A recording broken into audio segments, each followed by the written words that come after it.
Welcome to USA Global TV and Radio, where our mission is to provide education, entertainment, hope, and inspiration.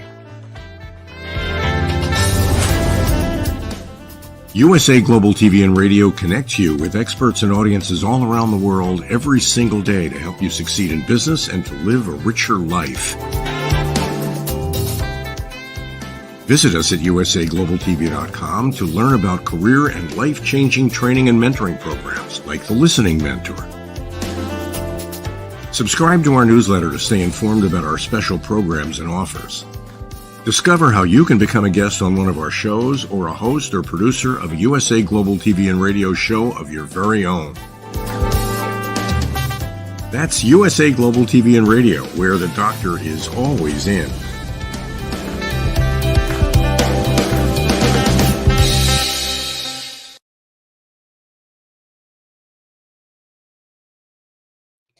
Good morning, good afternoon, good evening. Happy 4th of July. Welcome to USA Global TV and Radio, where we provide world-class education, entertainment, hope, and inspiration. I want to thank all of you who have been helping us on our mission to get our subscriptions up to 100,000. We are really doing so well on YouTube. We'll be posting the latest updates, but we've added over 500 people as subscribers in the last 28 days. So thank you very much. I'm Dr. Jacqueline Kerbeck, and our show today is Authentic Achievements, starring KIM-ADELE Randall. She's joining us from the United Kingdom, where it's also a big day there. We've got a big election going on. Our topic is the circle of happiness, empower your potential for personal development and growth. Let's welcome KIM-ADELE to the show. Kim, it's nice to see you. Hi, Dr. Jacqueline. It's nice to see you, and happy 4th of July. Thank you very much, and happy voting day. And you went out and you got your vote in? I did. Which, as you know, I was here by the skin of my teeth, but here I am, and I'm looking forward to the chat. And I love the topic, because I think being in control of understanding what is important to us to make us happy is a major step towards achieving it, isn't it? It absolutely is. And I thought you might enjoy this topic because you have worked with so many people in your roles. And it's important that even as we here are presenting today and we're having a conversation, that we look at our own circle of happiness, because we have the ability to impact other people as well. Yeah. It's true. It used to really come home to me a lot, particularly once when I worked at one big company. I was in charge of sales. That if I didn't walk around looking like I was in a euphoric state all the time, people panicked and assumed something had gone wrong. And like, what's wrong? Are we off the number? I'm like, no, I just fell out with my husband. It's like, I'm just a bit grumpy. So you kind of realize the impact you could have if you didn't look like you were happy. And I could literally destroy the entire day for everybody. So I'd have to be really conscious of that with myself and go, big smile, doesn't matter what else going on in the world, go in there and smile, because if not, people are going to get nervous. So I love this whole understanding it and therefore being intentional about your own choices and the impact of those choices. Absolutely. We're going to share a slide or two. We're going to take a look at the circle of happiness, also known as the wheel of life. But before we do that, I'd love for you to share a little bit about the value of how you are helping people and how people can connect with you. Oh, bless you. Yes, of course. So I help people really when their organization is getting ready for investment, or when it's just been invested in. So lots of the organizations that I work with, it's really helping them to become more scalable and taking away the onus on the owner from having to be in the business all the time. So anything from doing the leadership to doing the overall infrastructure. So if you're in that space where you're looking for investment or you've just been invested in, then get in touch and we can absolutely help. Equally, I've got my own platform, which is called Authentic Achievements, and I'm always looking for fascinating people. I think we've all got a story to share, and our lived experience can help others. So if you've got an amazing story or you know somebody who has, please do reach out and get in touch. And you can find out what we're doing either by visiting AuthenticAchievements.com or reach out to me directly at kimadele.randall.com. Thank you so much for sharing that. And Kim-ADELE, I know that you have interviewed Robert J. Moore, and Mm. I've interviewed him a number of times, and he's now a team member and he has his own show. And it just aired yesterday, which is Robert J. Moore Next Level Coaching, which I think is fantastic. So people can find it over on our YouTube channel. Yeah, I definitely recommend it. He's a lovely guy, full of actionable insight, and I think that's the key, isn't it? Is that often we can be inspired, but if we don't know what to do, we're just inspired to do something. We get ourselves only a little bit further down the road. And I think like one of the things that Robert J. Moore does so well is he doesn't just inspire you to take action. He shares with you what actions could get you to that next step. So he makes it accessible for you. Absolutely. He's a very special person. So we're thrilled. So please do go over and connect with Kim-ADELE Randall, because she's a great interviewer, make you feel very comfortable. And it's good for your business too, to get out there and share what it is that you're doing. So I know some people are intimidated. They think, oh, I don't know if I'm ready. There's also coaching that you can get so you can be ready. So just walk through that door. So I'm going to bring up this slide, but before I do, I just wanted to share something. We had a program the other day called the Majorca Connection with Roland Friedel, one of our team members, and he wanted to talk about happiness. And he shared this slide, and I saw it. And that night I was teaching a course, Setting Boundaries and Asking Permission. And so I showed this slide at the end to try to bring into the fact that when we're out of alignment in various areas in our life, not where we want to be, not with what people are judging us about where we should be, but where we feel we'd like to be, we can't listen at an elevated level. And that sometimes can cause frustration, and that domino effect that it just starts to impact every area of your life. So let's take a look at this slide. And this is the circle of happiness, or the wheel of life. There's a number of different names for it. And you'll see there are 6 different quadrants in this wheel.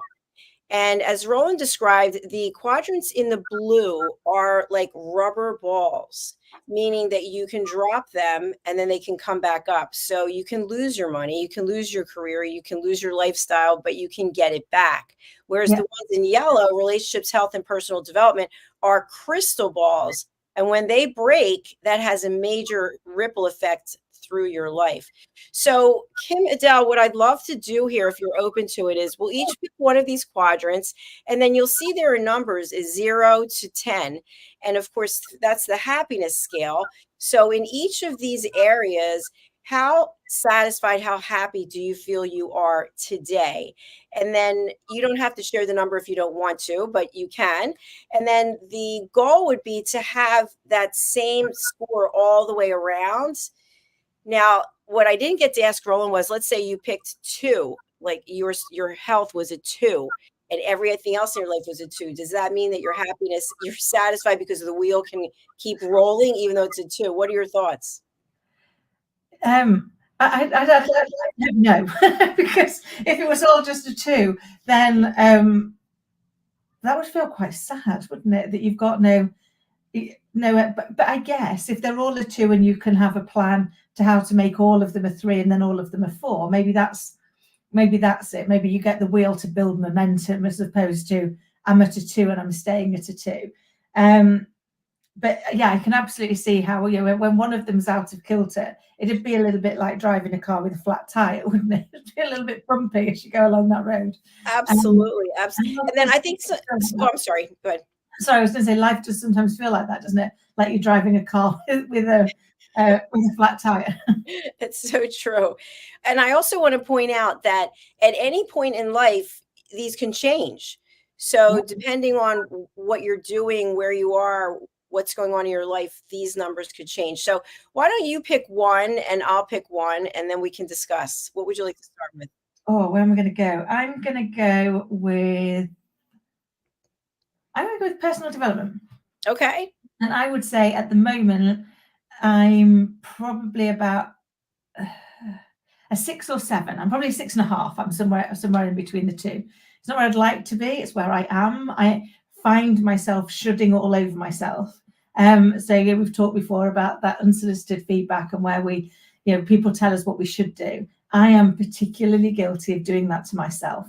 I should have done this, I should have done that, I should have done the other, I should have done, and therefore I almost unsolicit my own feedback rather than do something about it.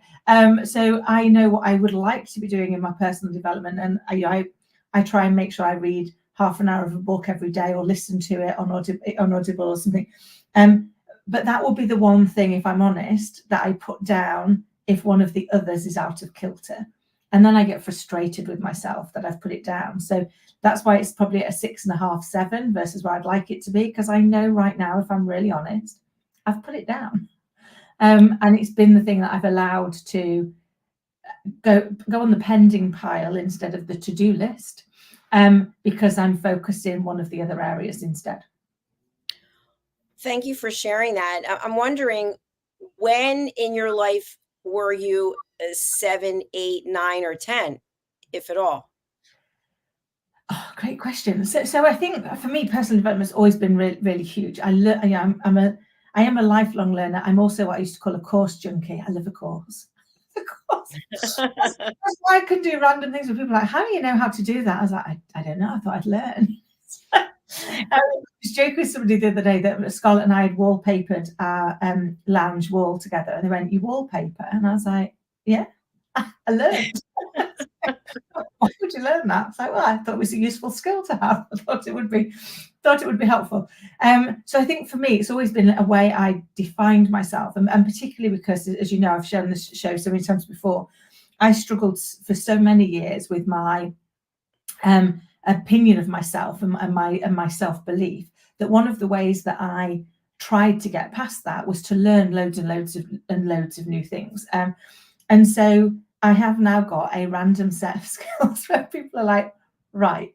So for example, when we renovated a house many years ago, I learned how to rewire. Now, clearly these days with regulation, you actually have to have an electrician check it. But the last one that I did, I rewired and they signed off on it, just because why not learn that? But actually it wasn't, and now in hindsight, looking back at it, it wasn't about a drive to develop, to do more. It was a drive to develop, to bridge gaps that I thought were there that weren't.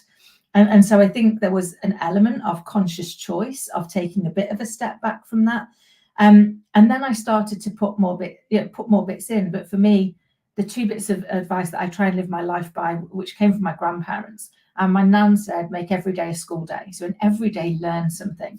And my granddad said, live every day as if it's your last, and one day you'll be right. And what I took from that was that I should not put off until tomorrow something that I should do today. And I think it's looking through those 2 lenses that makes me realize I've put it on my pending pile, not on my to-do list, because I haven't stayed as focused on it as I would like to. I have a smile on my face when I just hear those words of advice. I think they're so spot on. So for personal development, it's not a priority as much as some of the other things are for you. So what are the other spokes in the wheel, the pieces of the pie, that are more important than personal development for you? And again, and you said this so eloquently, much more eloquent than me at the start, Dr. Jefflin. I think it is, they change over time, don't they? So for me, one of the things that didn't used to be, so number one to me is probably my relationships, my friendships, and particularly my relationship with my little girl. And so they'll always be my drive. You know, am I doing enough to put into that emotional bank account? Am I making sure I'm adding more than I'm taking away, and therefore we're not in a deficit with all the people that are important to me? So friends, family, Scarlett, Pudding, the dog. You know, am I balancing all of those? And they'll always be my driver. For me, for a long time, the financial element was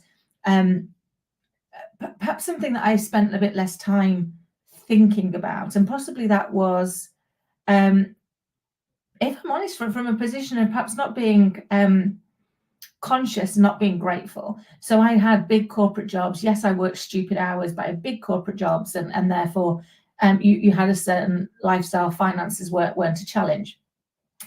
Moving into the world of being an entrepreneur, life isn't quite the same. So all of a sudden now you are the person that is responsible for everything, and therefore I know that when things, the last few years running my own business and getting it set up, I have been much more conscious and much more focused on the finances it's more from a security point of view, which is, have I got the right safety net to ensure that I can give Scarlett, a happy, healthy home and experiences that she wants, not from a let's fly around the world, much as that'd be lovely. I'm not saying that's not on my wish list, but from a necessity point of view, as in have we got enough?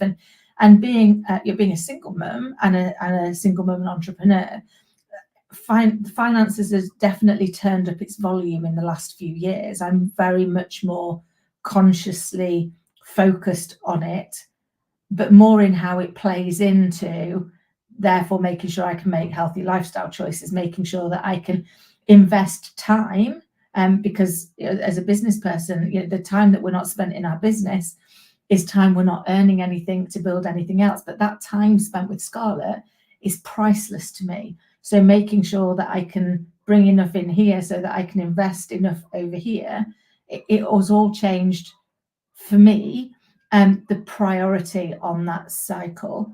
So it's not around which one. I guess for me, is that piece that's going. I remember having a conversation about this once with somebody, and it was a different wheel. And one of the drivers was love, and one of the which possibly relationships, and one of the drivers was was career. One of them was personal development, and he really couldn't understand why my driver in life wasn't the love box. And I was like, it used to be until I didn't have it. When I didn't have it, that was my driver. That was the thing that I needed. Now that I've got it, actually, it's about what can I do to add on to that to move it somewhere else. So for me, relationship will probably always be my number one driver. But because I've got those and they're solid, it's now a case of how can I expand into those other areas to add even more value to these relationships. I love your thought process there. I'm actually considering what you just said because I never looked at it like that. It's very intuitive, very insightful. I don't know if that's the way you're supposed to do it, but in my head, that was the one, which is, if I've got to this one and it's going well, how do I keep that plate spinning? And then how do I focus on one of the other ones to add even more to this one? If this one's going to be, if I could only have one of those, which one would it be? And for me, there was a real moment, which was, so Scarlett was not quite 2. And I'd kind of worked really hard on the building the relationships, investing in friends, etc. I was pushing a little bit on the career, which was more from the financial, so could give her stability. I'd become a single mum. How did I pull all of those elements too? And I'm embarrassed to say that I had what I thought was a cold. I told everybody that I met it was just a cold, and the people I was working for at the time, they were like, "Can we think you're really ill?" And I said, "It was ridiculous. It's like, it's just a cold. It's just a cold. I'm just a little bit older and I'm a single mum and things take a little bit longer than they used to, but it is just a cold." So you can imagine how embarrassing it was when that was on the Friday, when on the Sunday I had to get in touch with them from intensive care to say I won't be in work tomorrow because it turns out it was not just a cold and I'm actually in intensive care for double lung pneumonia. And for me, that was a real eye-opener, which made me realise I'd been focused on the relationship and focused on, was I doing enough with what I could do in my career to bring in the finances to make sure that I could build us a new stable home in our new capacity as just the two of us. And I'd totally taken my eye off the ball on personal health. And yet, without being healthy, I wouldn't be here to invest in her and build that relationship. So the thing that was most important in my life, I was putting at risk because I hadn't appreciated that if I didn't take some balance across all of those cycles, I could inadvertently risk the one that was most important to me. Woo! You are on fire today, girl. For those just joining us, this is Authentic Achievements, and we're talking about the Circle of Happiness with KIM-ADELE Randall. KIM-ADELE, what are your thoughts considering the value that you place on being a mother and the time that you spend with your family, your daughter? What do you think is the priority for you for your career? So for me, for my career, it's always been really weird. So I I've never had a career plan, I'm ashamed to say. I mean, I tell people they should have one. I mean, I'm do as I say, not do as I do. I kind of did have one when I first set out. I wanted to be a hairdresser. I wanted to run my own salon. That was going to be it. That was my career for life. And I had to have some interesting debates with school along the way, because they were like, "No, we think you should go to university." I was like, "No, thank you. I want to be a hairdresser." And then I did, and I was really lucky. So I left school at 15. I did my apprenticeship the old-fashioned way. I went one day to college, and the rest of the time working in a salon, working your way up. And then I set my business up at 18, and thought, this is it. It's my dream come true. Everything's going the way I expected it to. And then, life throws us the odd plot twist. So I ended up losing the feeling in my hands and legs, and it took us about 3 years to find out what it was.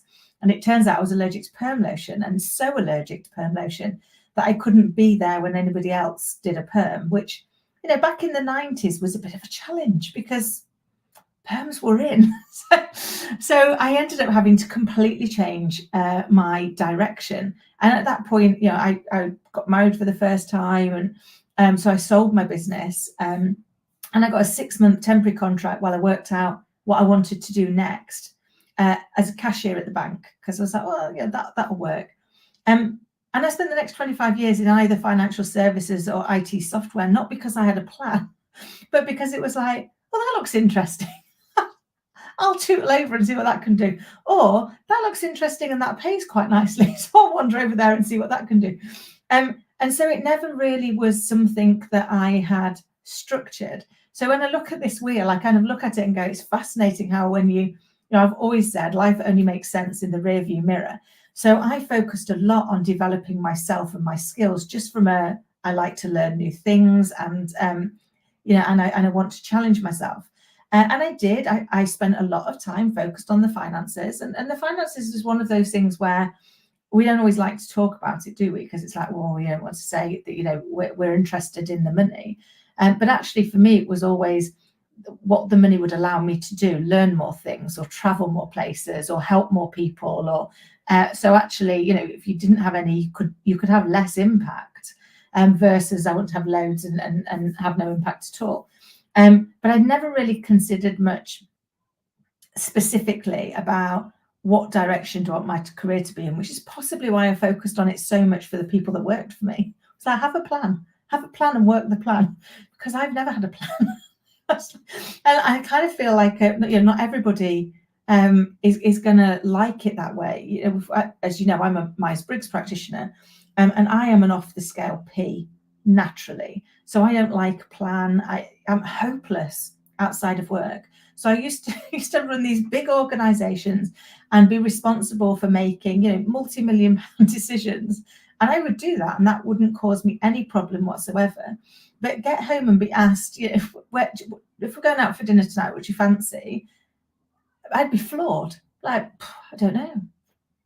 I don't make the decision. I can't make that decision. Somebody else is going to have to make it for me. And they were like, how do you make these big ones? And I was like, because they're really important. They're about people's lives and things. And actually, for these ones over, what do I do? Do I go here? Do I go there? I just don't really mind. I'm just going to go with the flow, because what's most important to me is the people I'm spending the time with. But I recognize now, as I've got older, that actually I'd have done that better if I'd have put some effort or some emphasis on the other side of the wheel to say, am I pointing the car in the direction I want it to go? I have so much in common with you from what you just shared. That's amazing, because we do have to make big decisions, and the little ones, same thing with me. They don't really, I don't care where we're going to dinner or what we're having for dinner mostly. So I like that tie-in, because it goes along with this wheel as well, in that things happen in our lives that can cause how we feel about things to change. So maybe one day we will care about where we're going for dinner, because maybe we're on a special eating plan, or maybe we're celebrating something special. But at this moment in time, it's not that important. So if you had to pick a number for your career today at this moment, from 1 to 10, where would it be? I'd probably go 5. Wow, that surprises me, KIM-ADELE. Yeah, I'd probably go 5. And I guess what I mean by that is I'm in a space right now, and I'm loving the space that I'm in. So I'm loving the space that I'm in, where I'm just doing the things that really intrigue me, that I find that bring me joy. And therefore it doesn't, although I'm doing great things, I'm probably doing things that maybe I'm thinking about the answer wrong. I'm doing things that I love and I really enjoy and that add value, and that, the clients that I work with are amazing. But actually, I've not got a defined plan of where this is going. I've just got isn't it lovely to be in a place where you can do the things you love to do for a bit and just focus in on those elements. So it feels like right now it's one that I'm not putting. I'm putting all my intention and all of my effort into what I'm doing, not into the planning how all that pulls together. And what does that mean ultimately from a career point of view? Is it possible that you're just so darn good at what you do that it's really a 10, but your 10 now looks like a 5? Joe, that is possibly true. I did have somebody level at me the other day. They were like, "Do you just have more hours in your day than anybody else does?" And I was like, "Why?" And they said, "Well, just tell us again what you do." And I said, "Well, yeah, I do. So I'm currently fractional COO and fractional CPO for 2 different organizations. And I've got a couple of consulting clients. I do this show. I've got my own show. I've got a publisher, and I'm also writing my other next book. Plus, obviously, I've got my little girl. I've got a passion for cooking and for life in general." And we're like, "Yeah, that's what we need." Good. Sorry, the dog is going mad, which is what you need, isn't it? But at least the show's called Authentic Achievement, so we are being honest. We are. But I was like, well, actually, no, I love all of those things. So you kind of fit them in, you make them work. So maybe you're right. Maybe I don't give myself credit for how much I do fit into a day, and how much more could I expect of myself, really. Well, and I think also you're happy doing what you're doing. So this is a wheel of happiness.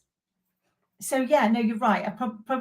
I was looking at how much am I focused on it. If I'm looking at how happy am I in doing what I'm doing, yeah, I'd say I'm there probably a 9 or a 10, definitely, because I get to meet amazing people. I get to work with people like you. I get to hear their stories and share them. I mean, there are moments where I literally pinch myself and go, how did this happen? How did this happen? And how lucky am I that I get to meet these people and sharing that experience. And I think whenever you do, and I go to lots of events, and one thing that I find in common almost everywhere I go is everybody doubts that they should be there. So while you're there going, "Oh, I don't think I should be here. Look at this room of people, and I don't think I should be in it." When you go and ask them that question, I guarantee at least 1 in 3, if not 2 in 3, will go, "You've got to be joking. I felt the same coming and talking to you." So I think sometimes it's changing that tack, isn't it? And looking at it and saying, for me, I kind of try and live my life on, it's, as you know, my mission in life for me and my little girl is to live a life of passionate curiosity, and to pass our thoughts, words and deeds through the lenses of, is it honest, is it kind, and does it add value? And to make sure in every day you've done something that makes your soul sing, even if that was just a 2-minute thing. I mean, one thing that makes mine and my little girl's soul sing, that we will never make anybody else in the world suffer, is we love singing really loudly songs together and dancing around the kitchen. We're not very good, but who cares? There's only us there. And what we are getting from it is, I guarantee, a massive injection of happiness, because we're not trying to be brilliant at it. We're just trying to have fun at it. And for me, that's been a big change in my life, which was, it's okay to do it because you enjoy it, not to do it to try and be the best at it. Because I drove my life for so many years in trying to be the best, whilst not accepting anything that I did positively. So you were trying to be the best while believing you can only ever be the worst. And I guarantee that's no place to live for anybody, because it's just never good enough. It's just, and the only person that is really critiquing you on that is you. And that was a really hard lesson to learn for me, which when I realized that actually I'd got nobody else to blame for this voice in my head, because it was my voice. And if I didn't like what it was saying, I needed to learn to change it. And by the way, that's part of personal development, correct? Yeah. And also what you and I do, interviewing people, I feel that's also personal development. Sometimes I can't believe how much I know from people coming and sharing their stories. It's just the amount of education that we get by being a broadcaster and interviewer, I think it's really tremendous. It is, it's priceless, because we learn something from everybody we meet as long as we're open-minded to learn from it. You know, I learn something from my little girl and her friends. I learn something from every interview that I do. I learn something from bumping into people in the street, or you're watching where they're going. And you kind of look back, and it's only when you start chatting to people and you kind of suddenly go, oh, I know something about that, because I interviewed somebody on this show, or I interviewed somebody on my show. And so, you know, I do sometimes think when it comes to me, a little bit of knowledge can be a bad thing. But having that little bit allows you to just ask better questions, doesn't it? For sure. And to keep that childlike curiosity. Something else I want to mention about the wheel is, and I said this the other night when I was teaching the course, is we may think one thing, one number in our mind when it comes to, let's say, I'm going to give my own example, health. And someone else might think something else about that. So if you are looking at this wheel and then you're sharing what you personally think where you're at in each of these quadrants, and then you go tell a loved one or a friend or someone else, they might not agree with you because they might have a different perspective of where you are. So for health, for example, you know, I have ulcerative colitis, excuse me, and I have high blood pressure. I feel like I'm a 10. But the doctors might say I'm a 5. But for me, at this moment in time, I feel like my health is a 10. So I think it's important that we also recognize how much influence are we allowing other people to have in our life to, I don't want to use the word manipulate because that's negative, but to alter the perspective that we have of our happiness in each of these areas. Oh, that's such a great point, because too often, and I see it with clients, I've definitely done it myself, where, you know, when somebody's asking us about a measure of success, we looked at other people first for validation that how we're going to measure it is going to be okay. It's going to be the same as they're going to measure it. And I think, you know, like you said, this is your measure of your happiness. So actually, you should be the best judge of that, because it's your measure of you. This is a self-reflection tool, not a, you know, not map my performance and do it as a 360. And so when I look at tools like this, I look at it and go, it's got to be how I feel, because I'm measuring my happiness in each of these situations. And if I lie to myself, then I'm never going to change anything. But actually, if I look at it and go, nothing could be different right now, it's absolutely going swimmingly, like nothing, I couldn't change a thing, I couldn't alter anything that would go better, then yeah, it can be a 10. And somebody else may look at it and go, well, it's like, you know, you're saying a 10, and that you couldn't get any better, but actually you just your health isn't brilliant, but it isn't perfect because you're asthmatic, etc. It's like, I've been asthmatic since I was 4. When I think about how happy I am now with my health versus how happy I've been at different points in my life, I'm a 10, and I'm happy with that. Now, you could judge a 10 on being there is absolutely nothing wrong with me. I'm judging it on how I am today versus how I've been in my history, and how happy does that make me? And also, how important is it to focus on happiness in general while we're so busy doing? So let me clarify.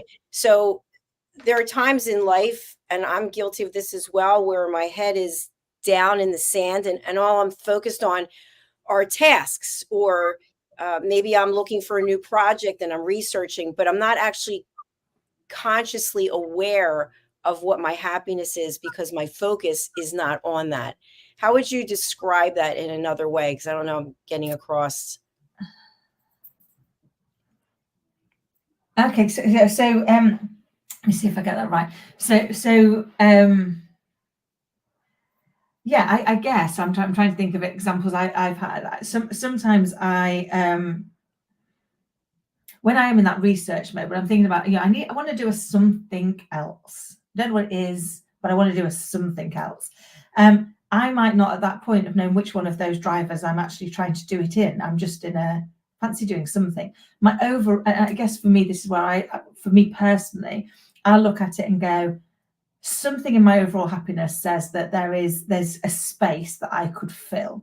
And I might be going and doing that research, not knowing really what it's going to be, but going on my intuition. So when I start to do the research, you suddenly find that one thing, you go, oh, that looks interesting. That looks great. And then you look into it and go, oh, actually, that would improve my health, or that would develop me as a person, or that would give me a lifestyle change, or that might do 3 or 4 of those things. But you've not necessarily set out to meet one of those goals. You've just been going, I wonder what next. I wonder what I wonder where else I can do or something. Because I think we're quite alike, Dr. Jacqueline. And for me, sometimes I find myself feeling guilty if I'm sat doing nothing, because I'm like, well, I should be doing something. I should be busy being busy, because that's, I guess, one of the ways I've measured success for a lot of years. And so I'm often researching something else to do, or somewhere else to go, or something else to do. And now one of the things that I do is I ask myself, do you really need to do that? Why are you on this pursuit of happiness? And why can you not just be? Why can you not just sit? Why can you not just be? And that helps me sometimes realize when actually I'm out of kilter on one of the other ones and I'm running away from it. So it's like, I'm going to be busy, so I don't have to focus on the fact that I am not really happy with what I'm doing for myself in this segment of my life. Thank you, KIM-ADELE. And how would you say or define how happiness and self-care go together? And is self-care under health or personal development or lifestyle? I don't know. Oh, that's a great question. I think it could be under a few, because I think it also falls under, and it's the one I probably, until the last year, would not have put it under. Also falls into relationship, because if we can't have a good relationship with ourselves, how do we think we're going to have a really good relationship with anybody else? And so self-care, I think, fits in there. I mean, for years, I did not understand, categorically did not understand the saying that you put your own life mask on first.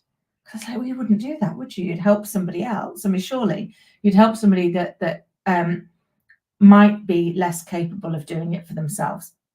And for years, that's what I believed, until I suddenly was on a flight one day. Not that we needed it, thank the Lord, but I was on a flight one day, and they were doing their safety measure, and I'd got Scarlett sat at the side of me, and it suddenly hit me, really hit me in that moment. I was like, of course, I'd have to put mine on first, because if I put hers on first and I didn't get to put mine on as a result, she'd be on her own. There'd be nobody else there to help her. Whereas if I put mine on, I stand a chance of helping her to put hers on, and I'm still there to help her when that moves forward. And I'm embarrassed to say that we all know I had Scarlett at 43. So for the first 40 odd years of my life, I didn't get that concept. But that's because I didn't value self-care at all. Even if I was on my knees, I would give my last bit of energy to help somebody else. And now I realize that actually I have to equally focus on making sure that I'm having a good relationship with myself and I'm demonstrating self-care, because if not, I can't be there for Scarlett in the way I want to be there for her. I can't be there for my friends and my family in the way I want to be there for them, because as we've said throughout this, if we're out of kilter in one of those, we can't really listen, because part of us isn't fulfilled. That's beautiful. I love that. I think my last question for you today is, when you think of your legacy that you're going to leave behind, which 2 would you like to be remembered for? Oh, great question. So definitely my relationships. Definitely would be that would be my number one that I would want to be remembered for. And I think if I think about my legacy, for me, I always think my legacy is Scarly, because that's where you have the biggest impact. Very often is with your children.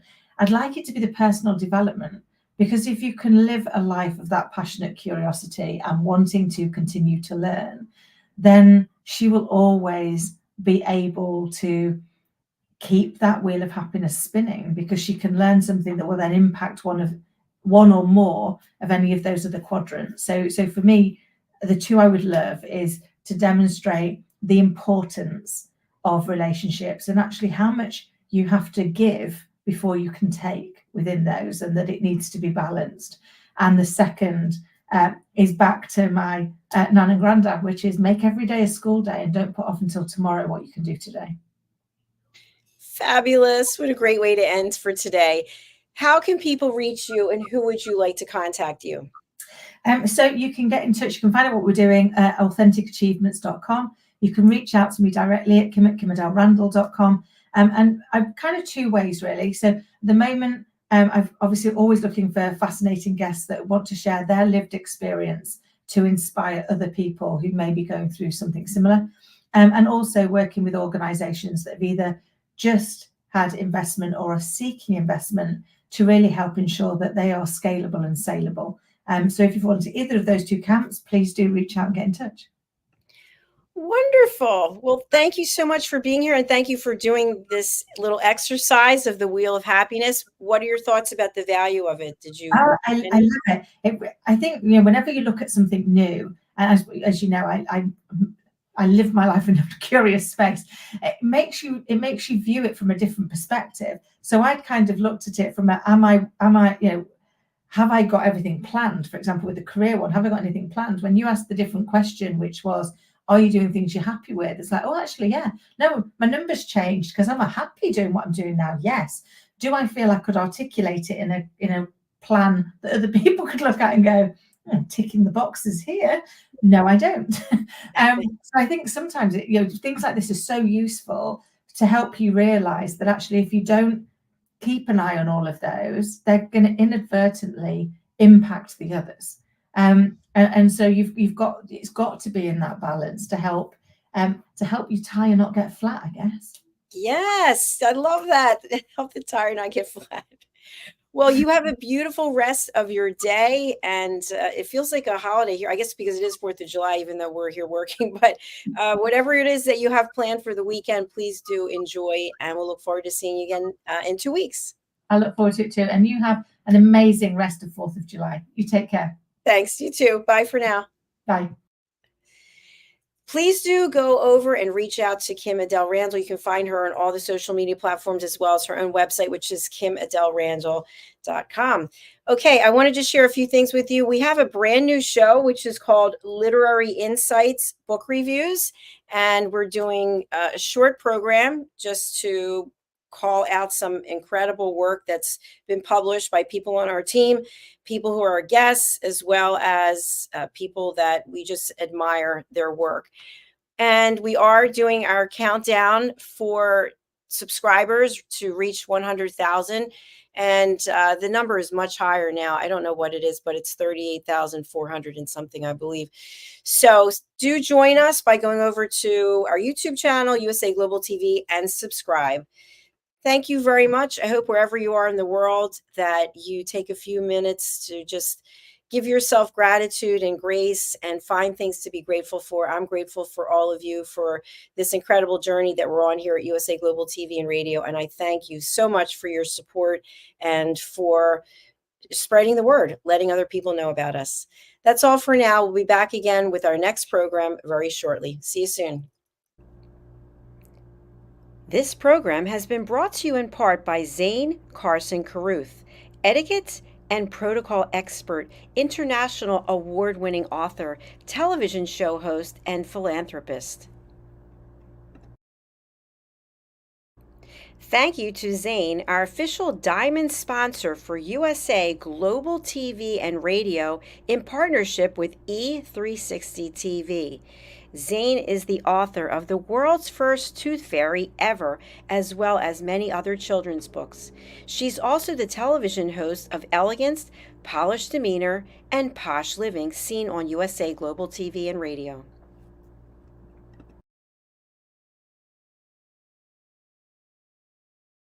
Hi, my name is Zane Carson Caruth, and I'm the author of this book, The World's First Tooth Fairy Ever.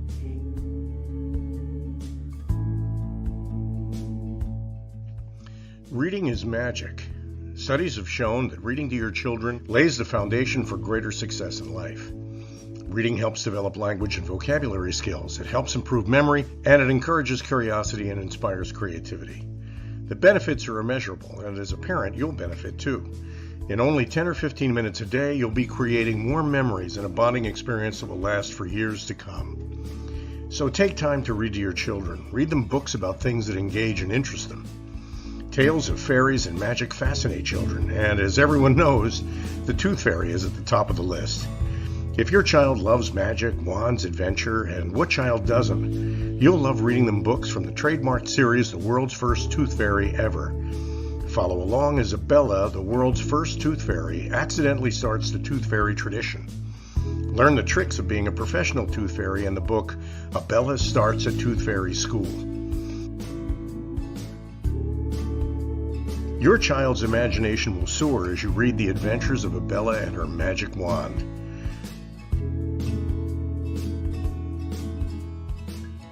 These wonderful books are available at worldsfirsttoothfairy.com. and at Amazon, Barnes & Noble, and Walmart.